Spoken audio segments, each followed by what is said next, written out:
Assalamualaikum warahmatullahi wabarakatuh. Perkenalkan, nama saya Egy Dia Safitri dari lokal PAI 5C dengan NIM 2210 2010 45. Baiklah, di sini saya akan menjelaskan materi tentang skala pengukuran dan instrumen penelitian kuantitatif.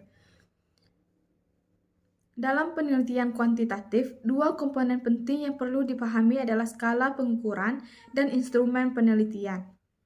Yang pertama, skala pengukuran.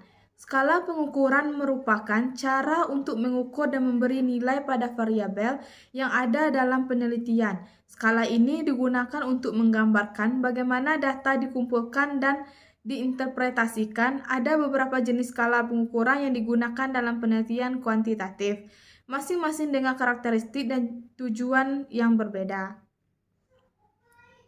Jenis-jenis skala pengukuran. Yang pertama, skala nominal. Skala nominal adalah skala yang paling sederhana yang hanya mengkategorikan objek atau individu ke dalam kategori tertentu, tanpa urutan atau hierarki. Data pada skala nominal bersifat kualitatif dan tidak bisa diukur. Contoh jenis kelamin, status pernikahan, jenis pekerjaan. Angka atau label digunakan hanya untuk membedakan kategori tanpa nilai numerik. Yang kedua, skala ordinal. Skala ordinal merupakan memberikan informasi mengenai urutan atau ranking data, tetapi tidak memberikan informasi mengenai jarak atau perbedaan antar kategori. Contoh, yang pertama peringkat, yang kedua tingkat kepuasan pelanggan, yang ketiga kelas sosial. Ada urutan, namun jarak antara kategori tidak dapat diukur secara tepat. Yang ketiga, skala interval. Skala interval memiliki urutan dan juga jarak yang tetap antara nilai-nilai, tetapi tidak memiliki nilai nol mutlak. Nol tidak menunjukkan ketiadaan. Contoh, suhu dalam derajat Celcius atau Fahrenheit. Yang kedua, skala IQ.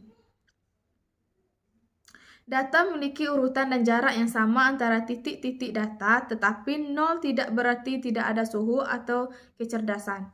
Yang keempat, skala rasio. Skala rasio memiliki semua karakteristik skala interval, tetapi dengan nilai nol mutlak. Ini memungkinkan pengukuran proporsional, misalnya 2 kali lebih banyak. Contoh berat badan, pendapatan, tinggi badan. Skala rasio memungkinkan pengukuran dan pembandingan yang lebih kompleks karena ada nol yang menunjukkan ketiadaan nilai. Yang kedua, instrumen penelitian. Instrumen penelitian ini merupakan alat yang digunakan untuk mengumpulkan data dalam penelitian kuantitatif. Instrumen ini digunakan untuk mengukur variabel yang ingin diteliti dan memastikan bahwa data yang dikumpulkan valid dan reliabel. Instrumen penelitian dapat berupa kuesioner, tes, wawancara, terstruktur, atau alat pengukuran lain. Jenis-jenis instrumen penelitian. Yang pertama, kuesioner.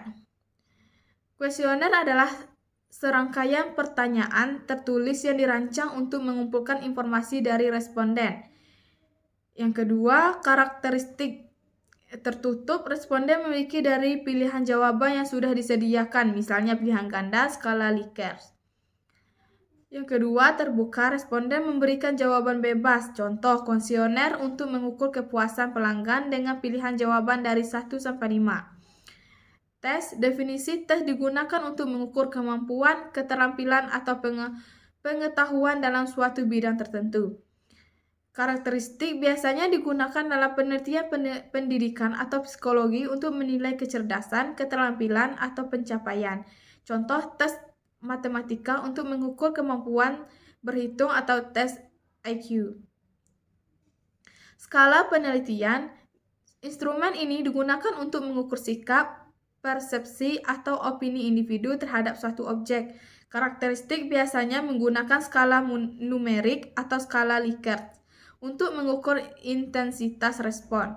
Contoh skala Likert yang pertama, sangat tidak setuju, sangat setuju, digunakan untuk mengukur persepsi atau kepuasan. Yang keempat, wawancara terstruktur. Wawancara terstruktur adalah wawancara yang mengikuti serangkaian pertanyaan yang telah digunakan sebelumnya dan menggunakan format yang seragam. Karakteristik biasanya digunakan ketika penelitian membutuhkan data yang spesifik dan terstandarisasi. Contoh wawancara untuk menilai tingkat pengetahuan atau pengalaman responden dalam suatu topik. Yang kelima, pengamatan terstruktur.